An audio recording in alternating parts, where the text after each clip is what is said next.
Hoy empezamos con la interpretación historicista. Ahora, esto tenéis de la página, os he entregado hoy de la 11 a la 24. Un montón, ¿verdad? Pues todavía hay 4 páginas más que he escrito y no he impreso. O sea, el tema es enorme. ¿Cómo interpretan ellos? Es bastante interesante. Vamos a estar seguramente 2 semanas viendo el punto de vista de ellos. Este punto de vista es quizá el más curioso porque este punto de vista está empujado por algo que ocurrió en los principios de los historicistas. Este punto de vista lo tienen sobre todo, yo diría que casi exclusivamente, los adventistas del séptimo día. Sabéis que los adventistas del séptimo día, adventista es alguien que viene, el advenimiento, esos calendarios de adviento que vas abriendo y vas quitando las chocolatinas, por lo que viene es el día en que nace Cristo. Por eso es un calendario de adviento. Entonces adviento es algo que llega. Se les conoce por adventistas porque ellos profetizaron, o el fundador de ellos, Guillermo Miller, profetizó que en el 1844 Cristo vendría a la tierra, sería la segunda venida de Cristo. Interpretar de esa forma les obliga, o esa profecía que hicieron, y luego vamos a ver si se cumplió o no se cumplió, si Cristo vino, si Cristo no vino, si Cristo está en su trono, si Cristo está juzgando. Todo eso que ellos dicen lo vamos a exponer y lo voy a defender. Es lo que hice la semana pasada, defender el punto de vista preterista, y esta semana voy a defender el punto de vista historicista. Al final de la clase vamos a ver puntos a favor, puntos en contra y a ver si somos capaces de razonar, porque es mucho lo que hay que ver. Vamos a empezar en esa página 11 que tenéis ahí. Ay, perdona. Yo pensaba que te había... ¿Hay el color? Sí, aquí. ¿Estas están en color? Sí, está en color. Si coge estas en color. Además de estas tienen hasta la página 28, así que todavía están selladas. Tenemos en esa página 11 en la presentación del significado histórico de las iglesias. Como habéis leído Apocalipsis, ya lo tenéis más fresco en la mente, recordaréis que capítulos 2 y 3 tenemos a las iglesias. Las iglesias, esas 7 iglesias, ¿cómo la van a interpretar los historicistas? Pues es curioso que la interpretación que van a hacer los historicistas, o los adventistas, podríamos decir también, de las iglesias, va a ser una interpretación histórica. ¿Por qué digo que es curioso? Es curioso que muchos dispensacionalistas, premilenaristas y pretribulacionistas, muchos que creen lo que se ha enseñado tradicionalmente en la Iglesia Bautista, creen en una interpretación histórica de las iglesias. Una interpretación histórica de las iglesias es que la primera iglesia, la iglesia de Éfeso, se refería a la iglesia del primer siglo. Fijaos, lo tenemos ahí. Éfeso es su significado, no voy a meterme mucho con eso, no voy a interpretar el significado de las diferentes iglesias, no es lo que estamos haciendo ahora, quizá más adelante lo hagamos. Pero fijaos, época apostólica, persecución, corrupción, y fijaos que cada iglesia va a tener su periodo. Y aquí tenemos la Odisea, y los historicistas dicen que la Odisea nos representa a nosotros, que es esa época de frialdad, de apostasía, 1900 hasta que venga el Señor. Esto lo creen así los adventistas y muchos que no son adventistas. Yo no sé si os acordáis que en la última escuela, la escuela dominical, el tema de la escuela dominical, la última que hizo el pastor Alberto antes de marcharse, fue sobre Apocalipsis, sobre las iglesias, y él dijo: yo no creo que las iglesias sean representaciones de épocas, pero cuanto más lo estudio, ¿os acordáis lo que dijo? Más me gusta. Porque es una interpretación que tiene muchas cosas que encajan, muchas cosas que dices, uff, pues esto es un buen punto, esto encajaría muy bien en una interpretación histórica. Por eso, cuando veamos las iglesias, vamos a estar pensando en la interpretación de los adventistas, la historicista, y también de algunos bautistas, voy a decirlo así, bautistas, evangélicos. Es una interpretación bastante extendida. Sobre todo porque, si conocéis la Biblia Scofield, habéis escuchado hablar de ella, Scofield defendía estos puntos. Scofield pensaba que las iglesias eran épocas. La Biblia de Scofield ha sido muy difundida, yo la tengo, y mucha gente conservadora la tiene, pues él pensaba de esta manera. Entonces, vamos a comenzar viendo las iglesias y viendo la época a la que corresponde. Después nos vamos a meter un poquito con el resto de capítulos y lo muy interesante. Si os gusta la historia, lo vais a disfrutar. Si no os gusta la historia, pues... Tú lo has dicho mejor que yo mismo. Muy bien, vamos a la primera iglesia, la tenemos en Apocalipsis, ahí al principio, capítulo 2, mensaje a las 7 iglesias, y tenemos el mensaje a Éfeso.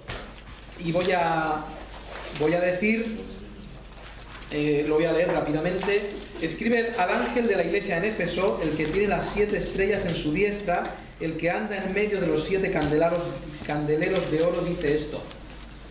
Siempre lo primero que va a hacer en el mensaje a las iglesias es identificar quién está mandando el mensaje.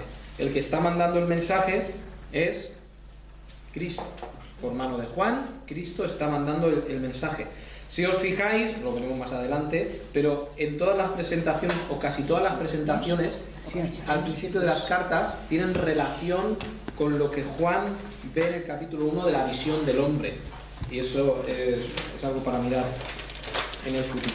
Pero dice así: yo conozco tus obras y tu arduo trabajo y paciencia, y que no puedes soportar a los malos, y has probado a los que se dicen ser apóstoles y no lo son, y los has hallado mentirosos, y has sufrido y has tenido paciencia y has trabajado arduamente por amor de mi nombre y no has desmayado. Pero tengo contra ti que has dejado tu primer amor.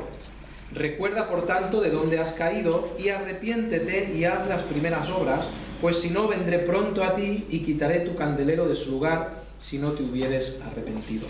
Pero tienes esto, que aborreces las obras de los nicolaitas, las cuales yo también aborrezco. El que tiene oído, oiga lo que el Espíritu dice a las iglesias. Al que venciere le daré a comer del árbol de la vida, el cual está en medio del paraíso de Dios. ¿Qué está pasando en la iglesia en Éfeso? Si vamos, según interpretan ellos, fijaos, del año 30 al 65. Los miembros de esta iglesia eran fieles a los principios originales de Jesucristo, quien elogió a la iglesia primitiva diciendo: no puedes soportar a los malos y has probado a los apóstoles. Este era el espíritu de la época apostólica en general y no exclusivamente de la iglesia de Éfeso en particular. Lo que nos ayuda a entender que Éfeso es un símbolo profético de todas las iglesias cristianas de la época apostólica. ¿Entendéis lo que está diciendo? Éfeso representa a todas las iglesias cristianas que hay en esos años. ¿De acuerdo? No está yendo solamente a Éfeso. Ya podríamos encontrar una cosa en contra. Ninguna iglesia es igual que otra. Lo que está pasando en esta iglesia no tiene por qué estar pasando en otra. No, sería muy extraño que tuvieras 60 iglesias, 70, 80, igual había cientos ya en aquel tiempo. En el año 65 no había tantas. Pero ¿todas tendrían los mismos problemas? Pues difícilmente. Muy bien, vea Hechos 15:1-2, 2 Corintios, todo esto. Estos versículos demuestran que en muchas otras ciudades contemporáneas, como Jerusalén, Corinto, Tesalónica y Berea, se encontró la manifestación de este mismo carácter y espíritu efesiano, de examinar todo, retener solo lo bueno y oponerse firmemente al error. Ahora, si os fijáis, hemos dicho del 30 al 65. Las fechas entre los historicistas no van a ser siempre exactas porque entre ellos mismos hay disensión. Entonces, fijaos que tenemos aquí el 100, ¿de acuerdo? En las páginas os pone el 100. Ahora, ¿habría algún problema en que fuera esa fecha, del 30 al 65? Bueno, yo voy a encontrar dos problemas. Primer problema, si Juan escribe en el 95, como creen todos, está escribiendo al pasado. O sea, está escribiendo a una iglesia de la cual ya la época ya ha pasado. Eso sería absurdo, ¿no? Lo lógico sería que empezara con la iglesia de su tiempo. ¿Por qué va a hablar a una iglesia que ya ha pasado esa época? Esa es la primera pega que tendría estas épocas. Aunque lo lleves al 100, como tenemos aquí, sigue pasando lo mismo. Juan escribió en el 95, es lo que van a estar de acuerdo todos. Ahora, segundo problema con una fecha tan temprana. Fijaos que dice, has dejado tu primer amor. Es la primera generación, Es la primera generación de gente que ha escuchado el Evangelio y ha creído.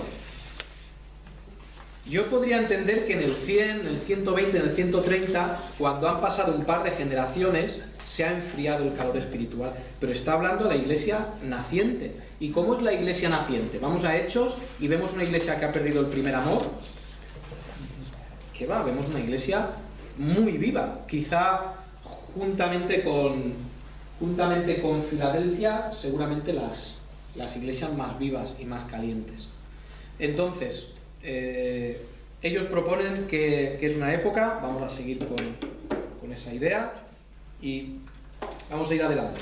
La próxima iglesia es Esmirna.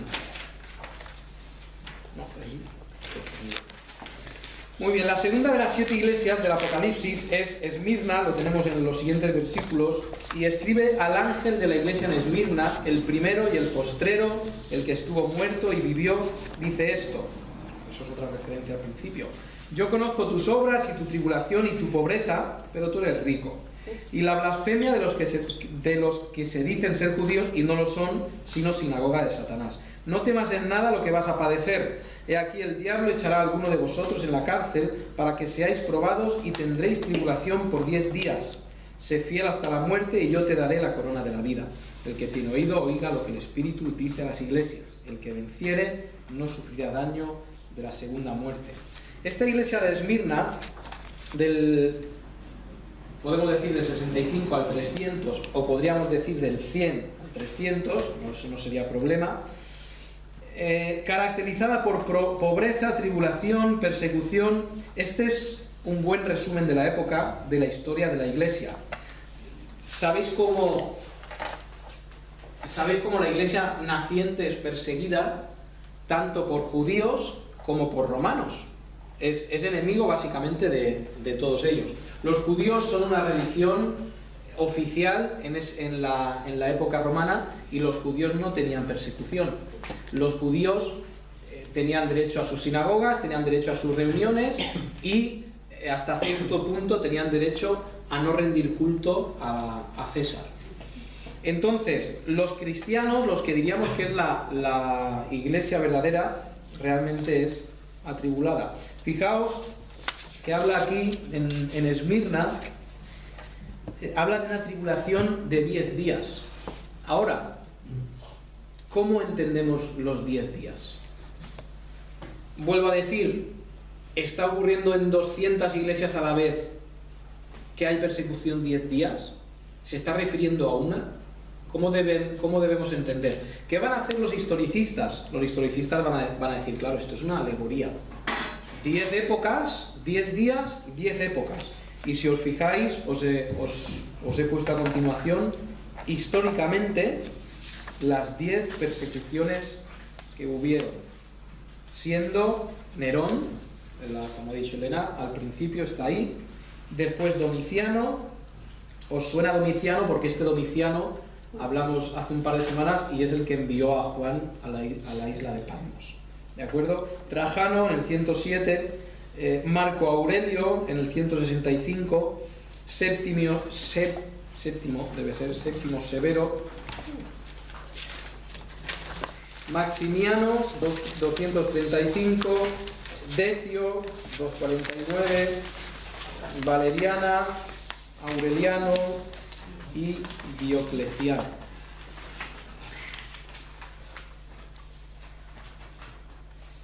Yo voy a decir que bueno, puede ser. Hay 10 épocas. También vuelvo a repetir que la historia no siempre es tan clara y tan exacta como nosotros la conocemos. Y sacar 10 césares que sobre todo los demás persiguieron a los cristianos es un poco curioso. Puede ser, pero desde luego es un poco curioso. Nos estamos apoyando otra vez en la historia para darle sentido a la Biblia. En algunos momentos, desde luego que la historia nos va a ayudar a interpretar la Biblia. Esto es desde luego un caso curioso. ¿Dónde acaba el tiempo de Esmirna? Una iglesia perseguida. Acaba en el 300. ¿Qué pasa en el 300, 313? ¿Qué pasa sobre esa época? Pues tenemos a un señor llamado Constantino que reconoce oficialmente al cristianismo y al ser reconocido oficialmente, pues termina la persecución. Esa época de la persecución termina con la aceptación del cristianismo por el Estado. Recordad que este Constantino no solamente va a reconocerla, sino que va a hacer al cristianismo la religión oficial del Estado. Y eso nos lleva a la iglesia de Pérgamo. La iglesia de Pérgamo es la época de la corrupción con el paganismo. Dice la iglesia en Pérgamo, dice así, versículo 12: y escribe al ángel de la iglesia en Pérgamo, el que tiene la espada aguda de 2 filos, dice esto: yo conozco tus obras y dónde moras, donde está el trono de Satanás, pero retienes mi nombre y no has negado mi fe, ni aun en los días en que Antipas, mi testigo fiel, fue muerto entre vosotros, donde mora Satanás. Pero tengo unas pocas cosas contra ti, que tienes ahí a los que retienen la doctrina de Balaam, que enseñaba a Balac a poner tropiezo ante los hijos de Israel, a comer de cosas sacrificadas a los ídolos y a cometer fornicación. Y también tienes a los que retienen la doctrina de los nicolaitas, la que yo aborrezco. Por tanto, arrepiéntete, pues si no vendré a ti pronto y pelearé contra ellos con la espada de mi boca. Esta época, si vamos a la interpretación historicista, esta va a ser una época de permisión apóstata, lo podría decir así, donde la iglesia se ha relajado tanto que no es perseguida, y no solamente se ha relajado y no es perseguida, ha llegado a ser religión del imperio. Y también en la historia pasa algo que la Iglesia Católica Romana va a seguir haciendo en el futuro, y es una cosa que se llama el sincretismo. El sincretismo es cuando la Iglesia Católica, pongo un ejemplo así se entiende más sencillo, el Imperio Romano, con la religión oficial del cristianismo, conquistaba una tribu, por ejemplo en las tierras germánicas al norte, y él proponía a los del pueblo: si vosotros aceptáis el cristianismo,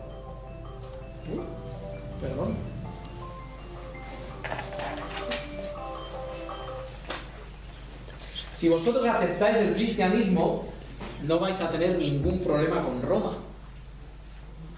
Si vosotros, en vez de llamar a vuestro Dios, llamarlo Thor, por ejemplo, si pasáis a llamarlo Dios, pues no va a pasar nada. No vamos a tener que entrar en ningún conflicto.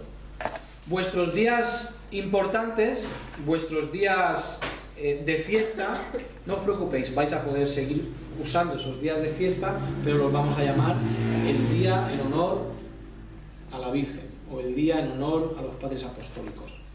Y ocurre lo que se llama el sincretismo. Esto la Iglesia Católica lo ha hecho no solamente en aquellos tiempos, siendo un imperio romano, sino la Iglesia Católica lo ha hecho, van asociadas a un santo. Entonces, eso es lo que llamamos sincretismo. ¿Qué hace eso con la doctrina de la Iglesia? La doctrina de la Iglesia se corrompe, se prostituye, si queremos usar esa palabra tan bíblica, y la Iglesia empieza a, desde dentro, perder esa pureza. Los papas van ganando poder cada día más. Recordad que en aquel momento el obispo de Roma tenía influencia sobre todo Oriente también, y hasta el imperio bizantino que estaba en el Oriente. Entonces es una época, fijaos como por ahí se une la Iglesia con el Estado. Fijaos, el día del sol es introducido por ley como día de descanso. Y esto es interesante, y a esto le dan mucha importancia los adventistas, que el día del sol era el último día de la semana, pero en este caso el primer día de la semana, y los paganos lo celebraban el dios sol. Ahora, ¿qué hace Constantino? Constantino dice, no hay ningún problema, vamos a llamarlo en vez de día del sol, el día del Señor. Dominico viene de dominio, y se está refiriendo al día del Señor. Entonces, ¿qué pasa? Los adventistas les va a gustar mucho esta idea de la prostitución con todo el paganismo, y que ese día del sol lo cogieron para hacerlo el día del Señor, porque si recordáis, los adventistas siguen pensando que el día de descanso, que el día del Señor es el sábado. Y si conoces a gente adventista que tiene negocios, no va a abrir los negocios el sábado y va a preparar su comida el viernes para el sábado no tener que trabajar. Entonces ellos le van a dar mucha importancia a este punto. El día del Señor es una prostitución pagana con el que el imperio nos impuso, pero se olvidan que los creyentes empezaron a reunirse el primer día de la semana para los judíos, que era domingo, porque Cristo había resucitado un domingo. Entonces, el reunirse domingo viene de la costumbre que empezaron esos apóstoles. ¿Pasaría algo si no nos reuniéramos sábado? ¿Se caería la iglesia si nos reunimos sábado? No, Dios nunca dijo en ningún sitio, Cristo nunca dijo en ningún sitio, reúnete el domingo. No lo dijo nunca. ¿Por qué se hace el domingo? Porque se conmemora el día que resucitó el Señor. Entonces, nosotros vamos al Antiguo Testamento, donde había un principio espiritual, que había un día reservado al Señor. Entonces nosotros lo vamos a traer al día que nosotros nos reunimos. Y para el creyente el domingo debe ser un día dedicado al Señor. ¿Cómo? Pues ahí se podría debatir mucho. Pero es un día dedicado al Señor. Si hay cualquier pregunta en cualquier momento, me paráis, ¿eh? Muy bien, pues esta es la época de corrupción con el paganismo. Dice aquí el texto: época en la que el cristianismo, por mano de Constantino, oficializó el cristianismo como religión de Estado. Terminaría todo tipo de persecución contra la Iglesia. La Iglesia se encuentra en medio de un juego de poderes políticos, invasiones, guerras, etcétera, y todo eso nos lo enseña la historia. Arnach afirma: desde mediados del siglo III subió la superstición más cruda entre las capas inferiores del pueblo cristiano, y aunque en el siglo IV la Iglesia se fundió con el imperio oficialmente, fue arrebatado todo lo que en cualquier parte había pasado por honorable y santo. Y la Iglesia Católica va a estar gobernando muchos años, y ya veréis que los adventistas van a decir que la Iglesia Católica gobernó el mundo con brazo de hierro 1260 días, basándose en Daniel. Eso es muy interesante, lo veremos si llegamos. Pero la Iglesia empieza a coger cada vez más poder a partir del 358. El río de la historia de la salvación iba a parar en un pantano de innumerables y confusos cuentos de santos, y se mezclaba con leyendas paganas y mitologías de dioses y héroes. La religión cristiana amenazaba en convertirse o en regenerarse en un nuevo paganismo. Esto es historia de los dogmas. Antipas, aquí menciona, en Pérgamo dice que ellos no habían negado la fe ni aún en los días de Antipas. Claro, esto no puede ser que en todas las iglesias, y fijaos, estamos ya en el siglo 300 al 600, no puede ser que en todas las iglesias de esos siglos, que seguramente ya habían cientos, hubiera un Antipas en cada iglesia. Entonces necesitamos espiritualizarlo. Y Antipas no se trata de algún personaje que llevara este nombre, sino la categoría de personas que representa dicho nombre. La primera parte del nombre, anti, significa contra, y pas, todo, o sea, contrario a todo, en este caso contrario a la apostasía. Para mí es un punto muy flojo de esta interpretación. Pero bueno, otro argumento dice que pas se refiere al papa, o sea, antipapa, también me parece muy flojo. Antipas representa, esto es lo que dicen ellos, representa a los fieles testigos de Jesús que se oponían a la mundanización de la iglesia en aquel tiempo y perdieron la vida por ello. Debemos entender que aunque la iglesia católica cada vez fuera peor, dentro del seno de la iglesia católica quedaría un reducto de fieles, y fuera de la iglesia católica oficial habría un reducto de fieles. Pensad una cosa, cuando los apóstoles se dispersan y se van todos de Jerusalén, todos menos Pedro y Santiago, el resto todos se van, según entendemos por la historia clásica de la iglesia, se van a todo el mundo. Y cuando nosotros miramos la historia, fijaos que estamos reduciéndonos al Mediterráneo. Yo estoy seguro de que llegaron con el Evangelio ¿a dónde? Final del mundo. Porque les dijo Cristo, id por el Mediterráneo, que eso ya está bastante grande. Id por todo el mundo. Y estoy seguro que ese afán de llevar las buenas nuevas se llegó al mundo entero. Por eso, cuando hablamos de épocas en la iglesia y lo comparamos con la historia de Roma, tenemos que decir, ¿y qué pasa con el resto de salvos, de iglesias o de personas individuales que en el resto del mundo estaban creyendo lo correcto? Entonces, este punto de vista nos obliga a generalizar el estado de la iglesia, cosa que ellos piensan así. De la misma manera, la iglesia romana, continúa diciendo ahí el texto, la iglesia romana llegó a absorber el paganismo como una esponja seca, implementando la idolatría, la adoración al sol, camuflada mediante el día del sol, domingo. Hasta el día de hoy encontramos el círculo solar más grande del mundo en la plaza de San Pedro, en cuyo centro se encuentra erigido el obelisco egipcio del dios del sol Ra, del templo de Heliópolis, que era el centro egipcio de adoración del sol. Es impresionante como toda la simbología encaja como anillo al dedo por la ciudad de Tiatira. Eso de la siguiente, eso no tiene que estar ahí.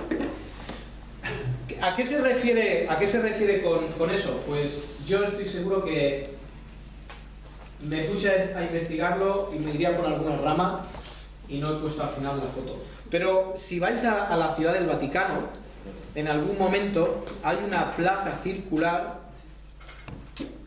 no me acuerdo cómo se llama esa plaza, es de la Concordia, creo que es, Plaza de la Concordia. Es una plaza circular enorme y en el centro hay un monolito. Sí. Y tú dices, ¿qué pinta esto aquí?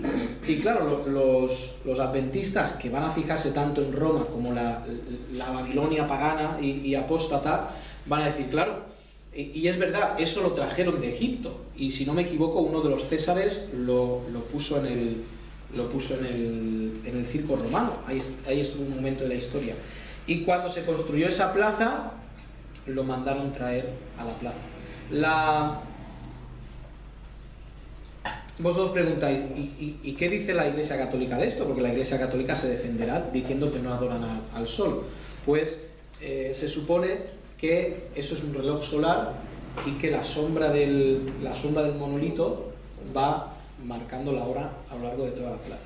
Yo estuve hace un par de años y arquitectónicamente es increíble.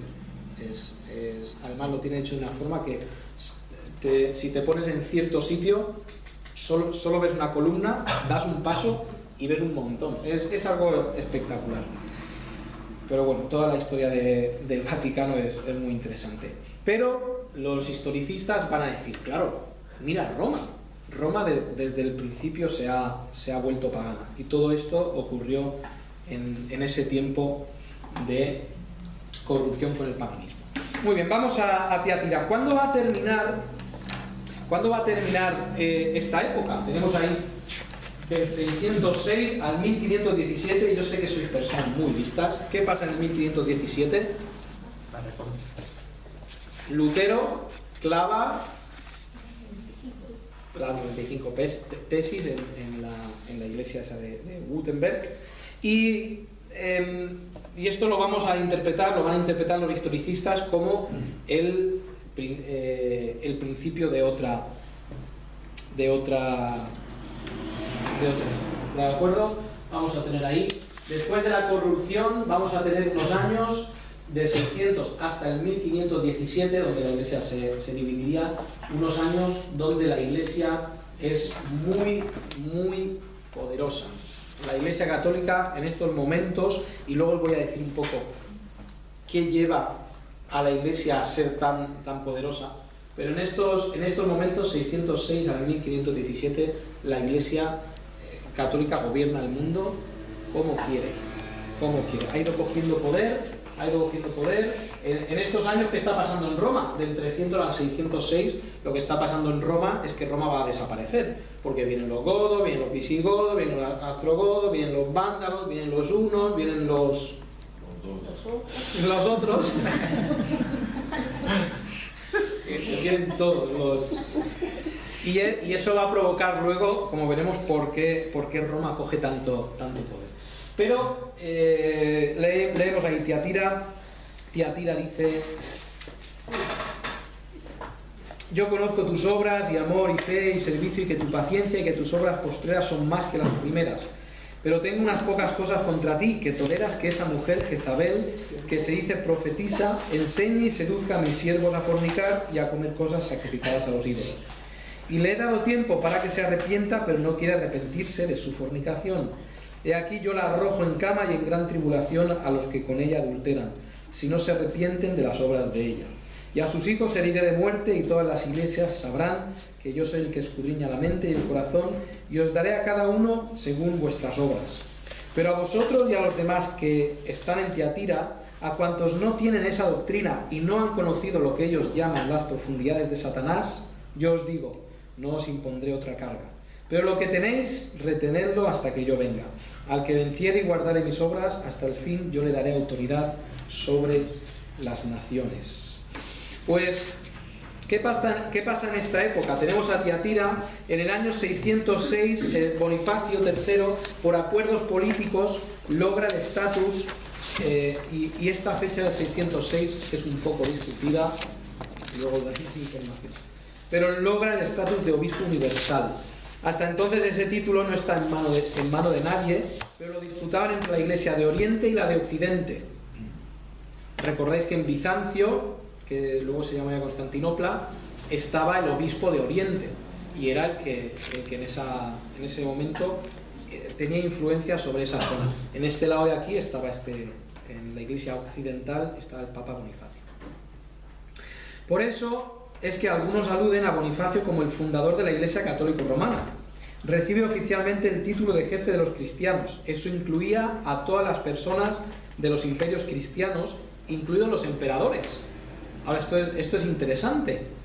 Él es jefe de los cristianos. Ahora, los reyes son cristianos, la mayoría de ellos son cristianos.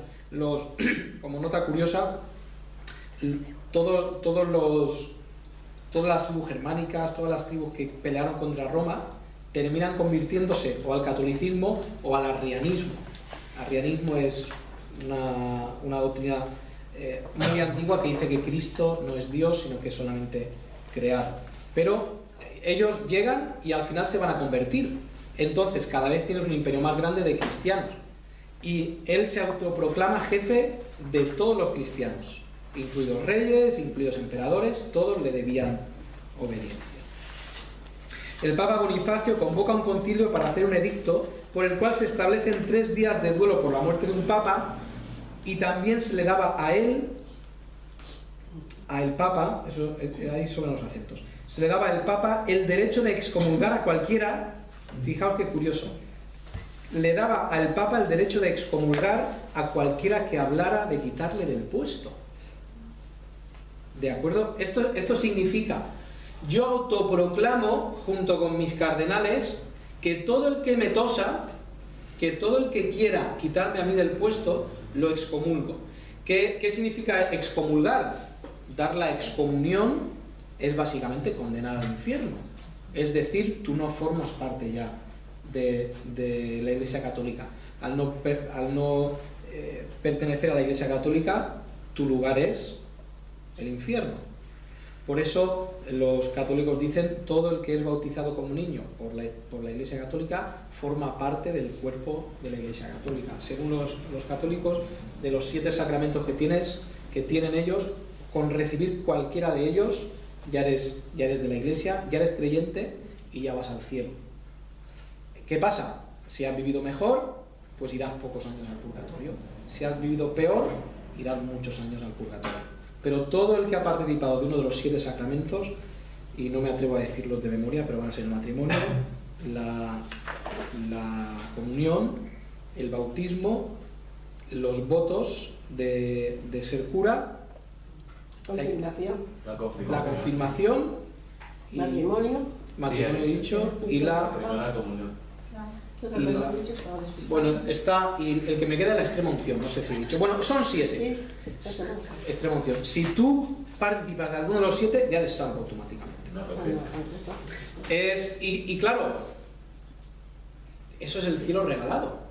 Y eso dice básicamente, si a ti te bautizaron como niño en la Iglesia Católica, no importa cómo vivas tu vida. ¿Que has matado a 100? Ningún problema, ya purgarás. ¿Has matado a 200? Ningún problema. Pagarás e irás al final a casa de tu padre. Y esto es evidentemente antibíblico. Más cosas. Menciona ahí a la iglesia Tiatira, menciona a Jezabel. Para ellos sería símbolo de que, al igual que Jezabel quiso paganizar el pueblo de Israel, Roma estaba paganizando la verdadera iglesia. Podéis leer en casa, no hay tiempo, pero podéis echar un vistazo. Son cosas sobre la iglesia de Tiatira. La segunda iglesia, fijaos que la vamos a localizar en la era de la Reforma. Esta época, empieza con Lutero clavando las 95 tesis en la puerta, y va a ir hasta el 1750, y marcamos esa fecha porque esa fecha es el principio de las grandes empresas misioneras. Pero bueno, Sardis dice, no menciona persecución a la iglesia, sino una aparente paz. Venga, lo voy a leer. Yo conozco tus obras, que tienes nombre de que vives y estás muerto. Sé vigilante y afirma las otras cosas que están para morir, porque no he hallado tus obras perfectas delante de Dios. Acuérdate pues de lo que has recibido y oído, y guárdalo y arrepiéntete, pues si no velas, vendré sobre ti como ladrón, y no sabrás a qué hora vendré sobre ti. Pero tienes unas pocas personas en Sardis que no han manchado sus vestiduras, y andarán conmigo en vestiduras blancas, porque son dignas. Ahora, fijaos qué interesante. Esta era de la Reforma, nosotros, conociendo un poquito de la historia, diríamos que es una época buena o mala. Nosotros decimos, hombre, después de 1260 años de catolicismo, por fin nos quitamos el yugo de los romanos, por fin sale alguien que levanta la voz y los acusa y provoca una fractura en la Iglesia Católica, una fractura territorial más que nada, pero provoca una fractura territorial y espiritual, sobre todo, hay que decirlo. Y por fin hay gente que está yendo a la Biblia. Yo diría, este es un tiempo magnífico. Por fin ha llegado la luz a la Iglesia Católica, después de tantos años de la Iglesia Católica haciendo y deshaciendo con poca buena intención. Ay, por cierto, iba a decir una cosa. de la otra época donde la iglesia es, perdonadme que haga esto, pero me resulta, he dicho que la iglesia hace y deshace según su gusto, ¿no? No tiene quien le diga que no. ¿Qué nos dice la historia de esos años? Esos años son... Es que no sé cómo se llama. Estos Cristo... ¿Cómo se llama? Que fueron a Israel para ganar todo, ¿no? Guerras Cristo... Ah, las cruzadas. Eso, las cruzadas. cruzadas. Sí, tenemos las cruzadas que... Yo voy a decir que está tan corrompida la iglesia que las cruzadas eran un teatro para conquistar Tierra Santa. Y recordad también que la iglesia hacía edictos que decía, si tú vas a la cruzada de este año, tienes perdonados los pecados. ¿Por qué creéis que iba la gente? Y además, oye, vamos a matar, vamos a cobrar, y además tenemos los pecados perdonados, da igual los que mataras. La iglesia ya había dicho que estabas perdonado de antemano. Eso eran las cruzadas, desde la iglesia. Por eso hay 2-3 grandes cruzadas donde empieza desde Roma. Roma diciendo, los que vayáis a las cruzadas, los pecados perdonados. Pero esa época históricamente se conoce como la Edad Media. Tenemos la Baja Edad Media y la Alta Edad Media. Y es un tiempo, se llama la Edad Media o la Edad del Oscurantismo. ¿Os suena, verdad? Pocos avances en tecnología, pocos avances en derechos, pocos avances en nada. Fíjate, venimos de Roma, donde los romanos tenían como ciudadanos de Roma muchos derechos, y entramos al feudalismo. Y el feudalismo básicamente es, tú no vales nada, tú trabajas para mí y yo te protegeré, pero tú eres mi siervo. Roma estaba llena de siervos, y dicen que quizá un 60 o un 70% de los que vivían en Roma eran siervos. Pero es que vamos a peor. Entonces, la época donde la iglesia tiene libertad de evangelizar, tiene la capacidad, el dinero, los medios, ¿qué hace en la sociedad? ¿Qué repercusión tiene en la sociedad? Horrible. Porque es una época oscura. Y como he dicho, no hay avances en derechos, no hay avances en libertades, no hay avances en casi nada. No hay avances en el arte y todo esto. Venga, vamos a Sardis. No hablo más de Tiatira. En Sardis, pues como he dicho, para mí el mensaje, si las épocas encajaran, el mensaje a Sardis, que es la iglesia que se ha separado de la iglesia católica, tenía que ser un mensaje súper positivo. Dicen, oye, por fin habéis salido del yugo de Roma. Pero fijaos que da un mensaje diciendo, yo conozco tus obras, que tienes nombre de que vives y estás muerto. Oye, yo es que esto lo habría dicho yo en la época antes, donde está Roma gobernando, pero ahora la iglesia cristiana de verdad ha hecho un boom y ha crecido millones de personas en esta época. Entonces, Sardis dice que no menciona persecución a la iglesia, sino una aparente paz.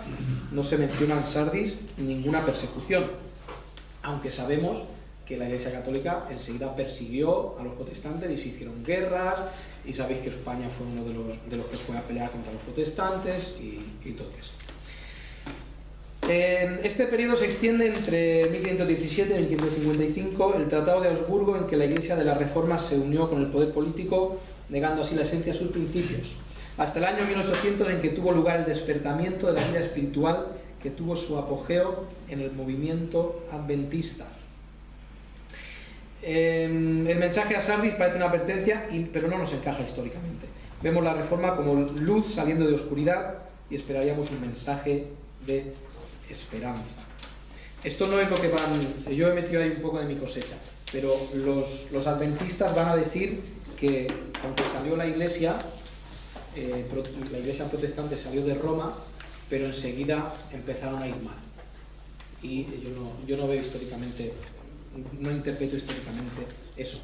Que no era una iglesia perfecta, evidentemente. Que todas las iglesias que salieron protestantes seguían bautizando niños, pues esa es la realidad, que sí. pero habían predicado y predicaban la salvación por fe. Eso es básico, ¿de acuerdo? Muy bien, en Filadelfia, y hay una denominación que es la iglesia de Filadelfia. Y de Filadelfia, fíjate, yo conozco tus obras, he aquí he puesto delante de ti una puerta abierta, la cual nadie puede cerrar, porque aunque tienes poca fuerza, has guardado mi palabra y no has negado mi nombre. He aquí yo entrego de la sinagoga de Satanás a los que dicen ser judíos y no lo son, sino que mienten. He aquí yo haré que vengan y se postren a tus pies y reconozcan que yo te he amado. Por cuanto has guardado la palabra de mi paciencia, yo también te guardaré de la hora de prueba que ha de venir sobre el mundo entero para probar a los que moran sobre la tierra.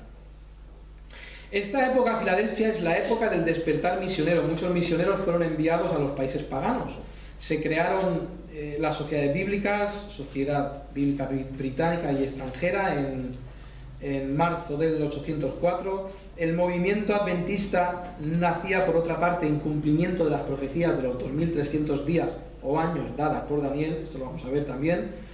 Es así como concuerdan magníficamente las profecías del Antiguo Testamento y Nuevo Testamento en forma matemática e incontrovertible. Esto dicen ellos y ya veremos si es incontrovertible. Los que interpretan las iglesias como épocas históricas, pero no son adventistas, verán esta época como la época del gran avivamiento y las grandes misiones. Aquí es donde la iglesia adventista va a coger su propia interpretación de las iglesias. Aquí se van a separar los... permitidme que use estos términos, los bautistas, o... no, esos son los bautistas. Venga, voy a decir los creyentes, aunque los adventistas también sean creyentes, pero aquí se va a dividir en dos partes. Los creyentes no adventistas van a decir que eso de que se cumplen los 2300 años, eso no puede ser. Eso, ¿qué historia es esa? Y van a decir que sencillamente las iglesias que vienen son épocas de auge misionero y después de apostasía. Los adventistas van a decir otra cosa y van a decir que lo vamos a ver luego. ¿Por qué dice ahí lo de la puerta abierta que nadie puede cerrar? Se podría entender como el gran momento donde explotan las misiones y tenemos a señores que vivieron hace 200 años y que hoy reconocemos sus nombres, como por ejemplo William Carey, Robert Morrison, Henry Martin, Adoniram Hudson, Robert Moffat, Alexander Duff, todos no los conozco, la mayoría sí, Samuel Crowther, Johann Kraft, David Livingstone, se lo conocemos seguro, Patton también, Catherine Taylor también lo conocemos. Voy a dar primeramente cómo creemos o cómo creen los creyentes y luego pasamos al punto de vista adventista. ¿Dónde acaba esta época? ¿Dónde acaba la época del auge misionero? Pues va a acabar en el año 1900. ¿Por qué acaba en el año 1900? En el año 1900, otra vez volvemos a mirar la historia. En el año 1900 va a empezar lo que se conoce en el arte como la época modernista. Va a empezar a cambiar la forma de pensar, nos vamos a volver mucho más humanistas, la sociedad, y esto ya está hablando de la Odisea. Fijaos, si pasáis la página a la Odisea, dice la carta, hablando a ellos, tiene un tono duro de reproche a la iglesia. Eres tibio, eres un pobre desventurado, ciego y desnudo. Los historicistas verán que ya pasó el tiempo del avivamiento espiritual, se va apagando esa época tan grande de misioneros, y que ahora nos hemos quedado en una posición cómoda y desinteresada. Después del positivismo de la época pasada, donde parecía que el mundo sería ganado por Cristo, para Cristo, ahora pasamos al pesimismo, donde continuamente observamos lo mal que está la Iglesia, ignorando que la obra de Dios sigue su curso, quizá de una forma que no nos gusta o no nos parece bien a nosotros. A partir del 1900, sabéis que la revolución industrial se va a dar unos años antes, pero se empieza a formar con eso de la revolución industrial, sobre 100 años antes, se empieza a conformar el boceto de la sociedad que vemos hoy en día. Grandes migraciones a las ciudades, grandes avances tecnológicos, grandes filósofos ateos o ateístas también. Entonces va a entrar con todo el auge el humanismo. Unos años antes de 1900 también vamos a tener a Darwin hablando de la evolución, y esto va a hacer que cada vez la sociedad sea una sociedad menos creyente, más secular, menos centrada en Cristo. Creo que era Miquel que me estaba diciendo que cuando fuiste a Escocia había un montón de iglesias cerradas o que las estaban usando para otras cosas, ¿verdad? ¿Eras tú? Escocia. ¿No fuiste tú? Yo fui a Escocia, pero no me acuerdo de ese tema. ¿Quién me estaba hablando? Bueno, alguien me estaba contando que esa zona fue tradicionalmente protestante, pero que las iglesias se estaban convirtiendo en otras cosas porque la gente hacía años que no iba. Y que esos edificios que se levantaron hace 150 años, espectaculares, enormes, se estaban convirtiendo en centros de ocio, porque la gente había perdido el interés. Y es más o menos a partir del 1900 que la sociedad se va secularizando, quizás la palabra más próxima. Los grandes avances en todos los campos, ciencia, salud, derechos, democracia, libertades, tecnología, hacen a la sociedad verse como próspera y moderna. La Iglesia parece estancada e interesada más en las cosas de la tierra que del cielo. Y nuestra visión negativa de la Iglesia nos hace ver la Iglesia así. Decimos, ¿por qué somos iglesias pequeñas? ¿Por qué la gente no se convierte? ¿Por qué todo esto? Pues esto sería, en nuestra época encajaría muy bien en la Odisea y encajaría en la interpretación historicista. Os animo a que no seáis negativos respecto a la obra del Señor. Dios está haciendo su obra, no la va a hacer como hace 150 años, tampoco tiene por qué hacerla como en Hechos, tampoco tiene por qué hacerla con la iglesia oculta en plena Edad Media. Dios va a trabajar en el siglo XXI en Irún de la forma que Él quiera trabajar. Y si nosotros somos negativos referentes a la obra de Dios, estamos diciéndole a Dios, Dios le está haciendo las cosas mal. Si tú estuvieras trabajando en la iglesia sería, o la iglesia haría. Y la realidad es que debemos ver la iglesia, amarla y entender que Dios está haciendo su obra. Quizá de una forma que nosotros no nos, como he escrito yo ahí, quizá de una forma que no nos gusta o no nos parece la más adecuada. Muy bien, voy un poquito más adelante a poner bien las bases Me paso la clase diciendo ya diré, ya sé que me paso la clase diciendo ya os diré cómo, ya os contaré, pero tantísimo que decir. Los historicistas, los adventistas, capítulos 4 y 5, ¿qué hacen ellos con este capítulo? ¿Qué hacen ellos con el capítulo 4 y 5?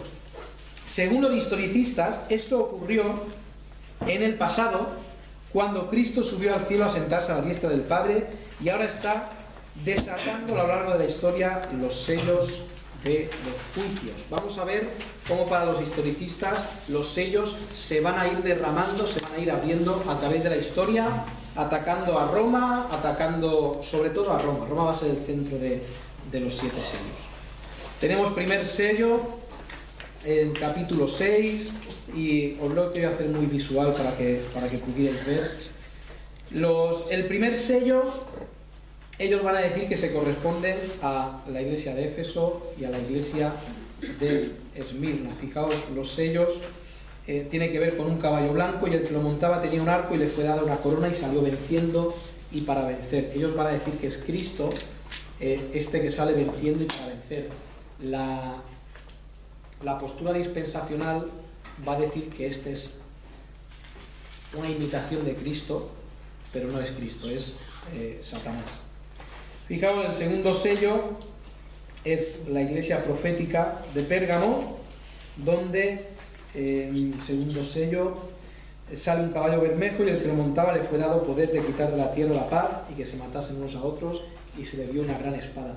¿Por qué interpretan esto así? ¿Por qué meten los sellos en la época de las iglesias? Fijaos que básicamente están pisando lo que ellos mismos dicen, y dicen lo que pasó en las iglesias, también los sellos, también es lo que pasó en las iglesias. Pues claro, las iglesias van a través de todos los tiempos y los sellos tienen que encajar en los diferentes tiempos de la iglesia. Eso es lo que están haciendo. A nosotros nos suena extrañísimo. Y hermenéuticamente es extraño, pero es su posición. Fijaos, el tercer sello lo ponen en el tiempo de Tiatira. El sexto sello, fijaos, por ejemplo, veis ahí las fechas, ¿verdad? Cuarto sello, época de matanzas, persecuciones, inquisiciones, guerras religiosas y conquistas llevadas adelante por el papado. Todos los que no se sometían a su autoridad y sus tradiciones tuvieron que ser convertidos o eliminados. Quinto sello, cuando vais leyendo estos diferentes sellos, van a ser desastres, un desastre tras otro. Por ejemplo, el quinto sello: vi bajo el altar las almas de los que habían sido muertos por causa de la palabra de Dios y por el testimonio, y clamaban a gran voz diciendo: ¿hasta cuándo, Señor, no juzgarás? Y se le dieron vestiduras, y eso dice el versículo 12. Vamos al sexto, el quinto sello. Fijaos que va del 1798 al retorno de Jesucristo, ¿de acuerdo? Esto es página 20. Quinto sello es del 1798 al retorno de Jesucristo, lo cual significa que lo que hay en los 5 primeros sellos ya ha pasado, pero lo que hay en el sexto sello, ellos van a decir que está pasando, no que va a pasar, sino que está pasando. Fijaos el sexto sello, versículo 12. Y aquí hubo un gran terremoto y el sol se puso negro como tela de cilicio y la luna se volvió toda como sangre y las estrellas del cielo cayeron sobre la tierra. Y sabéis, ellos van a intentar encajar estas cosas en la historia, van a intentar mirar en la historia cuándo pasó todo eso. Tenemos una serie de desastres que mete a los 144.000 sellados, va a seguir por el capítulo 7 hasta el principio del capítulo 8. Tenemos a los sellados, los 144.000 sellados. ¿Cómo interpretan ellos a los sellados? ¿Quiénes son esos sellados que aquí nos dice que son 12.000 de cada tribu? Pues ellos van a decir, la señal que el remanente recibe simbólicamente en su frente es la marca divina de pertenencia y protección, tal como los israelitas de antaño que fueron protegidos del ángel de la muerte gracias a la señal de la sangre del cordero con la cual marcaron los dinteles de sus puertas.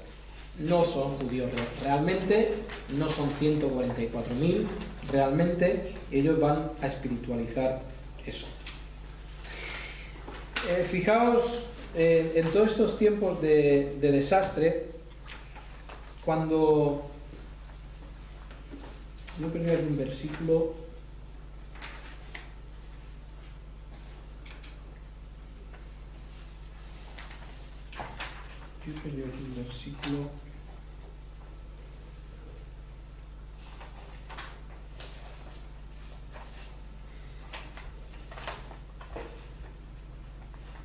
no sé por qué no tengo la... Bueno, séptimo sello. Vamos a seguir y a ver si llegamos a las trompetas. El séptimo sello, ese tiempo de silencio que comienza en el séptimo sello. Fijaos, cuando abrió el séptimo sello se hizo silencio en el cielo como por media hora, y vi a los 7 ángeles que estaban en pie ante Dios, y se le dieron 7 trompetas. Otro ángel vino entonces y se paró ante el altar con un incensario de oro, y se le dio mucho incienso para añadir a las oraciones de todos los santos sobre el altar de oro que estaba delante del trono. Y de la mano del ángel subió a la presencia de Dios el humo del incienso con las oraciones de los santos. Y el ángel tomó el incensario y lo llenó del fuego del altar y lo arrojó a la tierra, y hubo truenos y voces y relámpagos y un terremoto. Y eso da paso a las 7 trompetas. Las 7 trompetas, estas sí vamos a verlas un poquito con detenimiento. Dice que el primer ángel tocó la trompeta y hubo granizo y fuego mezclados con sangre que fueron lanzados sobre la tierra, y la tercera parte de los árboles se quemó, y se quemó toda la hierba verde. Fijaos ahí. Como veremos, las primeras 4 trompetas describen una serie de juicios, castigos y azotes contra Roma en su primera fase imperial pagana, y luego cristiano-pagana, ejecutados por medio de los bárbaros hasta la espantosa caída del Imperio Romano de Occidente en el año 476. Como el Imperio Romano, y el primero es prostitución espiritual, esta mezcla, y el día del sol lo convierten en el día del Señor, el domingo. Fijaos, aquí hay 3 razones por las cuales Cristo los destruyó a ese imperio romano. No destruyó a la Iglesia Católica Romana. La Iglesia Católica Romana va a continuar. Lo que sí destruyó fue el imperio romano. ¿De acuerdo? 3 razones tenemos ahí. Lo leéis en casa, eso no va a entrar en ningún examen. Primera trompeta, caen desastres sobre la tierra y se quema la tercera parte de los árboles y de la hierba. Ahora, esto de que se tercie, no solamente lo que es la tierra, sino también, más adelante, va a decir en los siguientes versículos, que la tercera parte de los seres vivientes que estaban en el mar murieron. Debemos entender que cuando el emperador Atanasio, Atanasio no.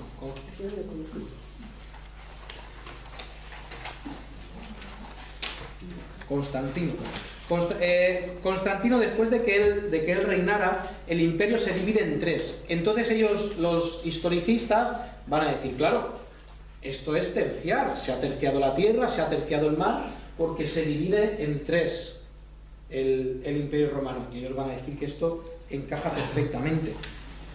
Ahora, ¿qué serán ese granizo, ese fuego? Ellos dicen, granizo, frío, el norte. Entonces tiene que ser una tribu que venga del norte. ¿Qué nos dice la historia? Pues dice ahí, Alarico dirigió sus ejércitos a Roma e impuso como gobernante un romano, Átalo. No pudo someter a Honorio, otro, aunque en agosto de 410 pudo entrar a Roma y sus godos los saquearon, obteniendo también como la parte del botín más importante a Gala Placidia. Luego se dirigió al sur para ocupar Sicilia, camino a controlar África, principal bastión de aprovisionamiento romano.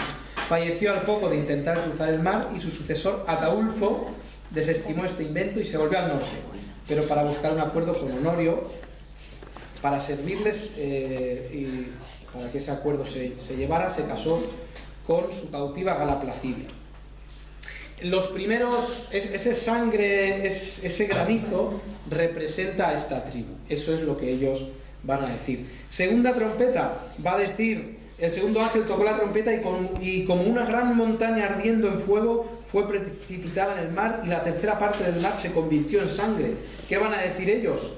La segunda trompeta tiene su significado histórico, pues después de los godos que aparecieron para atacar el Imperio Romano, dividido en 3, lo seguimos teniendo dividido en 3, apareció este señor llamado Genserico. Este se hizo fuerte en el Mediterráneo occidental y en el 455 entró y saqueó Roma durante 2 semanas. Este señor vivía en esta zona de aquí. Y este señor vino por aquí, empezó a conquistar todo esto, se hizo tan fuerte que incluso llegó a Roma y llegó a gobernar todo esto. Claro, ¿qué van a decir los historicistas? Dijeron, claro, viene por el mar.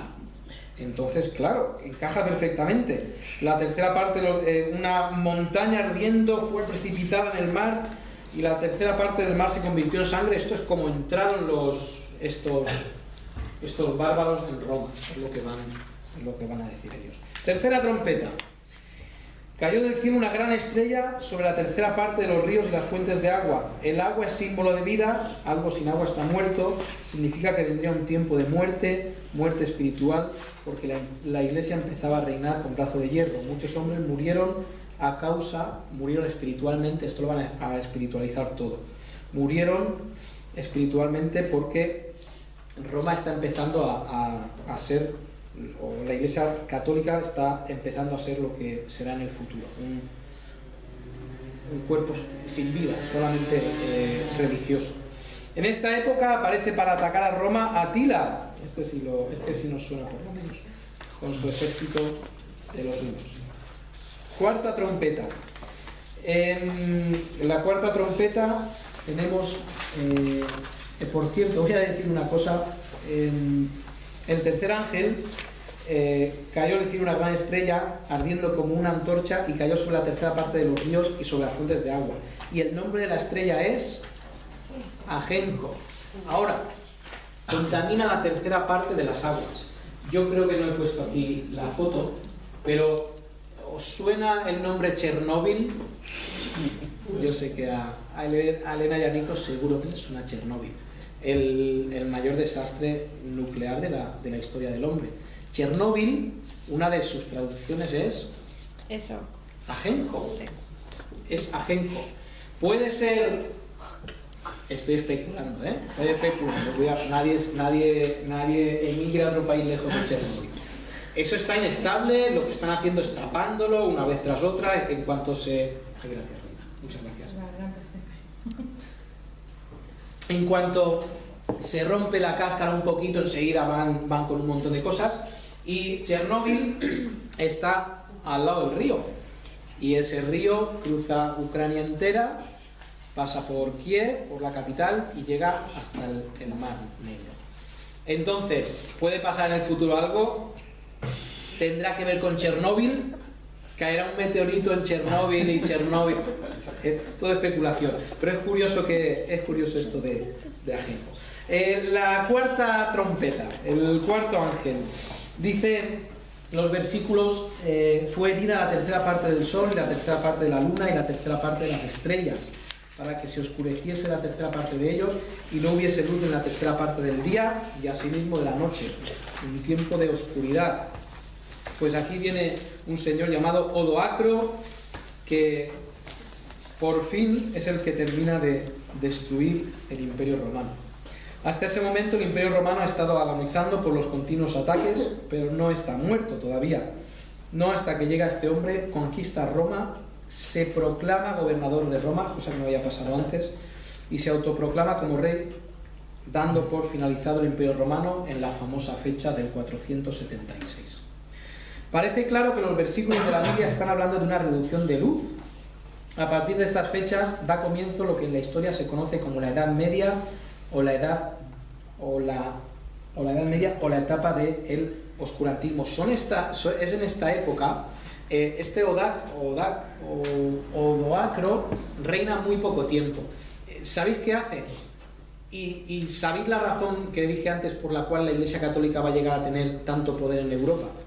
Este Odoacro, hasta entonces hemos tenido césares o personas elegidas por el Senado gobernando el Imperio Romano.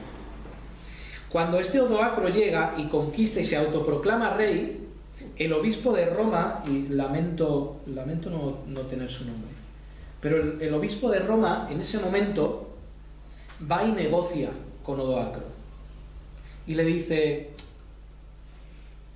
no le dijo esto, ¿vale? Pero ¿qué haces tú aquí? Estarías mejor en tu casa. Vamos a llegar a un acuerdo y te marchas. Llegan a un acuerdo, se casan con hijas de no sé qué, de no sé cuánto. Y claro, ¿quién ha librado al Imperio Romano? El Papa. En aquel momento el obispo de Roma ha libertado al Imperio Romano. Pues, ¿quién merece gobernar el Imperio Romano? El Papa. Fijaos, aquí ha cambiado la cosa, porque de estar gobernando emperadores, ahora el jefe de todo, Roma, va a ser, por primera vez en la historia, un líder religioso. Y bueno, César se autoproclamaba Dios, pero bueno, todo eso era culto al emperador. Ahora llega a ser el líder de la Iglesia Católica. 476 va a empezar la Iglesia a coger cada vez más poder. Y esto concuerda más o menos las fechas.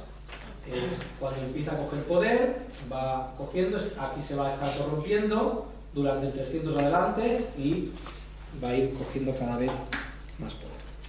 Quinta trompeta, a ver si llegamos. Ya sin estar los bárbaros, ¿qué tenemos en la quinta trompeta? La quinta trompeta va a ir del versículo 1 al 12, como tenéis ahí.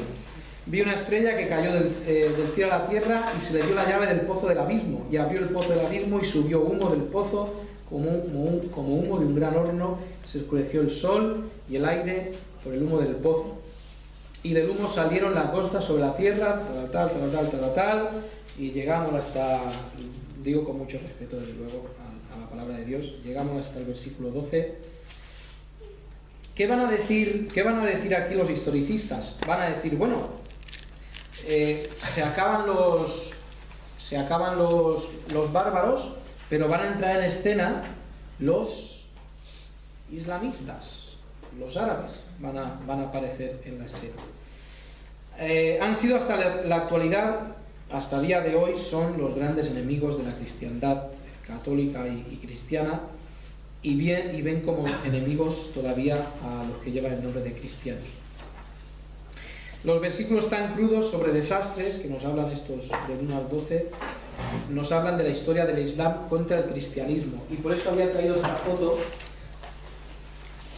Estos son las batallas que han peleado cristianos contra árabes desde el 632 al 1840, y 1840 va a ser para los adventistas una fecha muy importante. Fijaos, ya se han peleado unas cuantas veces, ¿no? 548 batallas escritas, o sea, registradas. Ahora, se puede discutir sobre muchas, pero la realidad es que es una barbaridad lo que han peleado el Islam contra el cristianismo. Fijaos aquí, y fijaos también en la cabeza de la señora, como, ¿sabéis por qué, no? Por la época de la Reconquista y todo esto, donde se expulsó a los árabes. Por eso, quinta trompeta, sexta trompeta se van a considerar como los ayes. En 1260 años, que es la soberanía papal en Europa,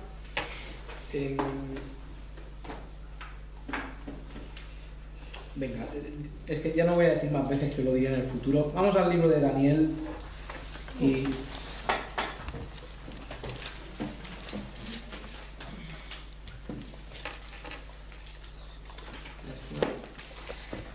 En el libro de Daniel tenemos Daniel capítulo 7.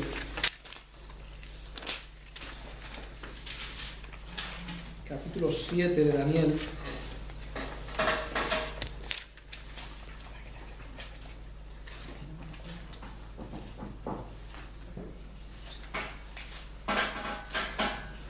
Muy bien, 7:25, fijaos que en el 7:25, Daniel 7:25,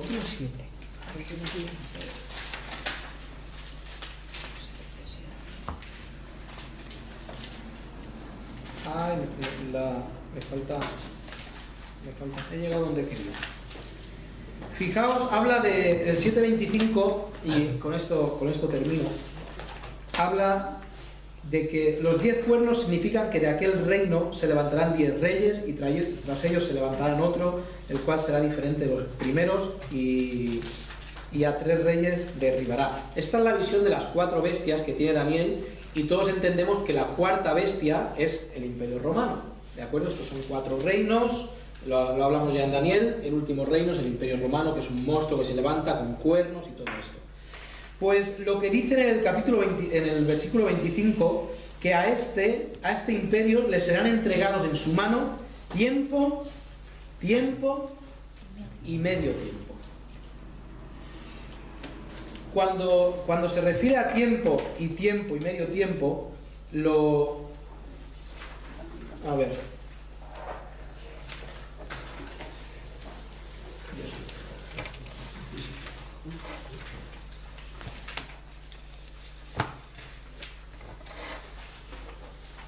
Mañana, la próxima clase os traeré estas hojas que tengo ya aquí. Pero es solo para hablaros por qué se habla de 1260 días interpretando el versículo en Daniel. Un tiempo, ellos van a interpretar que es simbólico de un año. Entonces, otro tiempo, 2 años. Un tiempo, 1 año, otro tiempo, 2 años, y la mitad de un tiempo, 1 año, otro año y medio año. Estos son 1260 días. Ahora, como ellos van a decir que los días los intercambiamos libremente por años, 1260 años. Ahora nos salen las cuentas, y por eso tenéis ahí esa imagen donde pone soberanía papal en Europa, de 538, donde se empiezan a firmar estos edictos donde la Iglesia Católica va a empezar a reinar, hasta el 1798. Ellos van a hablar de una generación más, ya os explicaré por qué, hasta llegar al 1844, que es la época que los adventistas dicen que Cristo vino a la tierra. Entonces, parece que encaja, ¿no? Parece que, curiosamente, 1260 días por año. Y hay que entender que la palabra tiempo en Daniel 7 da el margen de no interpretarlo como días literales. Hay margen hermenéutico, por decirlo así, para interpretarlo por año. Entonces, lo dejamos aquí. Yo sé que es complicado seguir todo esto. Yo me voy a... Pregunta, sí, Isaac. A ver, supongo que diferencias habrá muchas, pero claro, como yo me he visto especialistas también, o sea, tengo demasiada cosa en la cabeza. Claro, es que ambos apelan a la historia. Entonces, ¿qué diferencia hay? Así como general. Sí.